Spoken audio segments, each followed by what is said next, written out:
असल बात तो ये है कि जिस लड़की की शादी हो रही है उसका किसी के साथ चक्कर चल रहा है।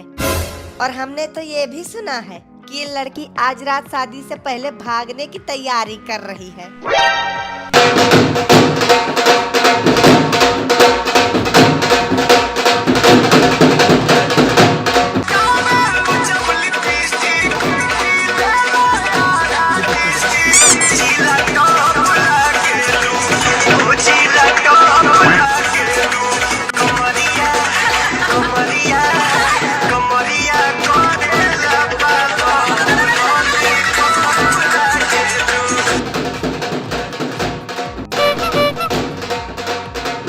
अरे यार थोड़ा जल्दी हाथ चलाओ, इतना धीरे काम करोगे तो विदाई भी हो जाएगी लेकिन तुम्हारा टेंट नहीं लग पाएगा। भाड़ में जाए ऐसी शादी। 8 किलोमीटर से पैदल चल के आ रहे हैं लेकिन किसी की खोपड़ी में ये नहीं घुसा कि चले फूफा जी को बिठा लाए गाड़ी पे। फूफा जी? अरे फूफा जी नमस्ते। और बताइए यहाँ कैसे आना हुआ? कैसे आना हुआ मतलब तुम्ही ने शादी का न्योता देकर हमें यहाँ बुलाया और अब पूछ रहे हो कि कैसे आना हुआ? भूल गए वो दिन जब तुम हमारे आगे नाक रगड़ कर कह रहे थे कि फूफा जी शादी में आपका आना बहुत जरूरी है। अरे हमारे कहने का मतलब है कि आप यहाँ तक किससे आए? ट्रेन से, बस से या बाइक से? खाक ट्रेन और बस से आए हैं। ऐसी खंडहर जगह घर बना के रखे हो जहाँ बाइक तो छोड़ो साइकिल भी नहीं घुस पाती। पूरे 8 किलोमीटर से पैर रगड़ते आ रहे हैं। चलो बढ़िया है, भला इसी बहाने पैरों की कसरत हो गई। हे बेटा सुनो, जरा इधर आओ। जाओ अंदर जाके चाची से मिठाई मांग लाओ। बोल दो फूफा जी को पानी देना है। मालिक, अरे ओ मालिक, वो कह रहे थे कि गाजर का हलवा बनाने के लिए काजू कम पड़ रहा है, तो जरा 25 किलो काजू और 15 किलो बादाम मंगवा देते। काजू खत्म हो गया? मतलब हमारी समझ में ये नहीं आ रहा है कि तुम लोग हलवाई बन के खाना बना रहे हो या डाकू बन के हमको भिखारी। नहीं फूफा जी अब आप ही बताओ। साला सुबह इनको 250 ग्राम काजू और 50 ग्राम बादाम लाके दिए हैं, 2 घंटा बीता नहीं कि सब कुछ सपाचट हो गया। और भाई अब शादी ब्याह का घर है, इतना तो खाना पीना बनाने में लग ही जाता है। खाना बनाने में नहीं, ये सब इनका शरीर बनाने में लग जाता है। जितना सामान आता है उसका आधा तो इनके पेट में चला जाता है।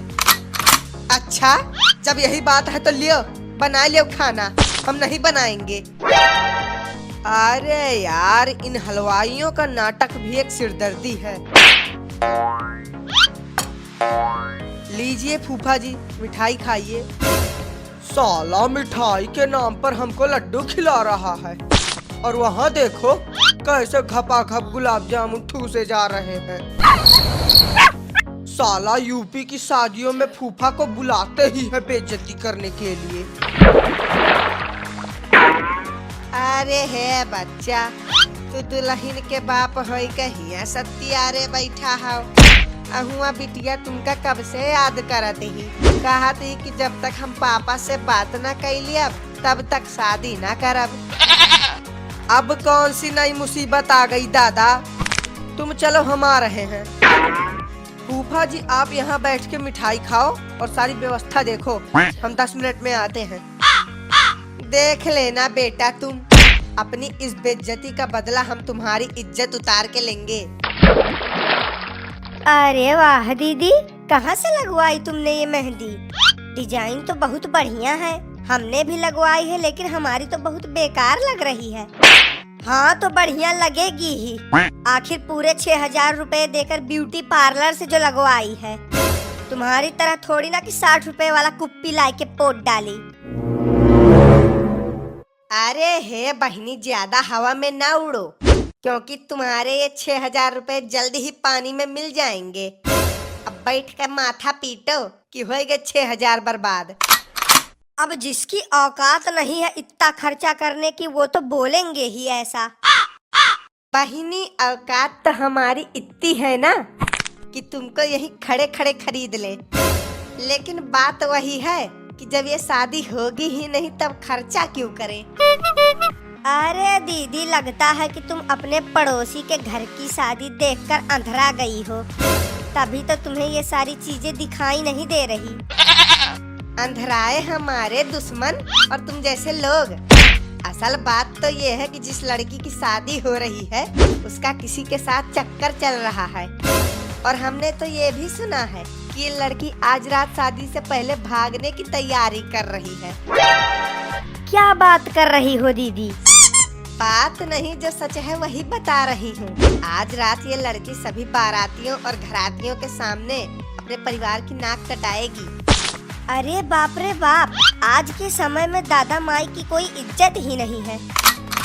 अरे बहनी, अब कर भी क्या सकते हैं, जो होगा वो देखेंगे।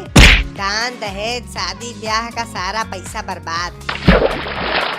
साला यहाँ मुझे शादी में बुलाया गया है या मातम में? 50 लोग भी नहीं दिख रहे हैं यहाँ। इससे ज्यादा लोग तो हमारे यहाँ बर्थडे पर आ जाते हैं। चलो कोई नहीं, चल के व्यवस्था और खाना पानी ही देख लिया जाए। हलवाई, अरे ओ हलवाई, तुम्हारे लेबर कहीं दिख नहीं रहे हैं। लेबर नहीं कहो तो 300 रुपए में अपने पूरे घर वालों को बुला लाऊं। साला दिहाड़ी देंगे 300 और काम चाहिए 3 लाख का। जितने में हम 56 भोग बना के दे रहे हैं ना, उतने में कोई पूरी सब्जी भी नहीं बनाएगा। अरे तो हलवाई भैया, गुस्सा काहे रहे हो?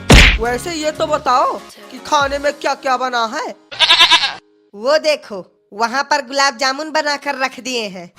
उस पतीले में दाल बनाकर तैयार है और इसमें सब्जी बन रही है। सब्जी? साले, तूने सब्जी में पानी डाला है या पानी में 2-4 सब्जियां डाली हैं? अरे इससे ज्यादा गाढ़ी तो मेरी थूक है। हाँ तो तुम क्या चाहते हो? सभी मेहमानों को पूरी सब्जी की जगह पूरी थूक खिलाया जाए? अगर मन करेगा तो यही खा लेना, वरना भाड़ में जाओ।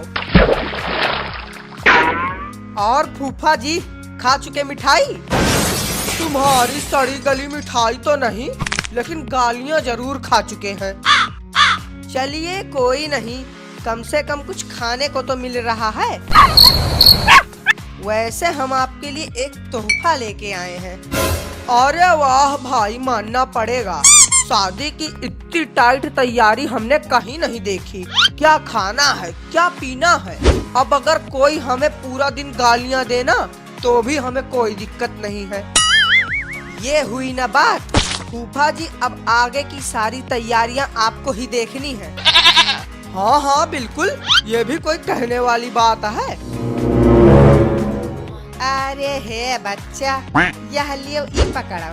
पड़ोस वाली मिसराइन न्योता में 21 रुपया और प्लास्टिक वाली बाल्टी दी गई है। लियो, होएगा सत्यानाश। जब मिसराइन की बेटी की शादी थी तब हम तुमसे कहे थे कि ना दो ज्यादा न्योता, लेकिन तुम थी कि मानी ही नहीं। पहुंच गई थी स्टील की बाल्टी और 51 रुपया लेके। अब भुगतो बैठ के। अब बेटवा, हमें कहाँ पता रहा कि ऐसा हो जाई। आज के बाद मिसराइन के यहाँ न्योता करब बंद। एक तो ऐसे ही लड़के वालों ने दहेज में 4 पहिया गाड़ी मांग रखी है, उसका इंतजाम तो कर नहीं पाए हैं, और यहाँ लोग न्योता देने में भी कंजूसी कर रहे हैं। आपकी समस्या दूर करने का एक तरीका है हमारे पास, कहिए तो बताएं। अरे हाँ हाँ बच्चा, बताए ढारो, भगवान करे तुम्हार भला हुए। तो वो तरीका कुछ ऐसा है कि आप अपनी बेटी की शादी कर दो कैंसिल और अपनी लड़की को किसी लड़के के साथ भगा दो। साला ना रहेगी लड़की और ना लगेगा दहेज। आज के समय में वही सुखी है जिसने भाग के शादी की है। साले, तेरी हिम्मत कैसे हुई मेरी बेटी के बारे में ऐसा बोलने की? ऐसा घटिया शब्द मुंह से निकालने से पहले तूने एक बार भी नहीं सोचा? सोचे तो थे कि तुम्हारी बेटी को हम ही भगा ले जाते। अरे शांत रहो बेटवा, शांत रहो। गुस्सा करे कौनो फायदा नहीं है। कैसे ना करे गुस्सा? 2 कौड़ी का हलवाई होई का कुछ भी बोले? ऐसे लोगों को तो चप्पल से मारना चाहिए। आ बुढ़े आ, मार ले मुझे, लेकिन याद रखना तेरी हड्डियों का सूप बना के बारातियों को पिला दूंगा। मैं भी इस बोतल की कसम खा के कहता हूँ आज तू जैसे नीच हलवाई का हलवा न बना दिया तो मेरा नाम जमालू कुमार जटाधारी नहीं। भाग गया भगोड़ा साला। अरे अब ब्याह के तमाशा न बनाओ, चुपचाप सब लोग अपन अपन काम देखत जाओ। तब तक हम बिटिया से मिलकर आई थे। जब अभी से ये हाल है तब फिर बारातियों के आने पर क्या होगा? अरे तुम टेंशन मत लो, जब तक तुम्हारा फूफा जिंदा है ना तब तक तुम्हें टेंशन लेने की कोई जरूरत नहीं है। अरे हे बेटवा, गजब हो गए। ये हलवाई अपनी दुल्हन बिटिया का लाइक के घर से भाग गए। सबके सामने हम सबके नाक कट गए।